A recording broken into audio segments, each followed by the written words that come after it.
এক পোলা এক মায়ের খুব ভালোবাসে, দুনিয়ায় আর কিছু চাই নয় মায়া ছাড়া। আচ্ছা। কিন্তু মায়া পোলাডারে পছন্দ করে না। ওহো।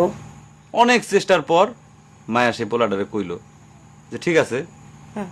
আমি তোমারে ভালোবাসতে পারি, হ্যাঁ। আমার একটা জিনিস আইনে দিতে হবে। কি রে?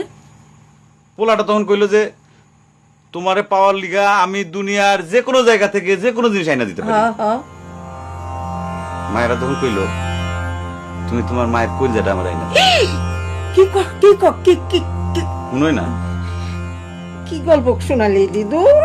পোলা তখন দৌড়াইতে দৌড়াইতে তার মায়ের কাছে গেল। হ্যাঁ মারে যা কইল, হ্যাঁ মা আমি একটা মায়ের ভালোবাসছি, আমি তারে ছাড়া বাঁচুক না, হ্যাঁ। কিন্তু ওই মায়া আমার একটা জিনিস নিয়ে যাইতে কইছে, সেটা হলো তোমার কলিজা। তুমি যদি তোমার কলিজাটা আমারে দাও, ওই মায়াটা কলিজাটা পাইলে আমার ভালোবাসবে। মা তখন কইল তুই আমার একমাত্র বুকের ধন, তোর সুখের জন্য আমি সবকিছু করতে পারবো। পরে মা বুকটা ফাইরা কলিজাটা বাইর করে পোলার হাতে দিল। আহারে মা। পোলাটা কলিজাটা হাতে পাইয়া যে কি খুশি, মা দৌড়াইতেছে দৌড়াইতেছে দৌড়াইতেছে, দৌড়াইতে দৌড়াইতে হঠাৎ রাস্তার মধ্যে উষ্টা খাইয়া পড়ে গেছে।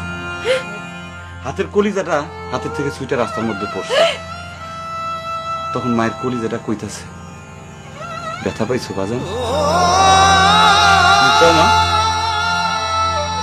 কোন মায়া যদি এইরকম কয়, সেই মায়ের আমি, আমার মনে হয় জগতের সব মায়া একরকম। মা আমি পারুম না, মা আমি তোমার ছাড়া আমি থাকতে পারবো না মা।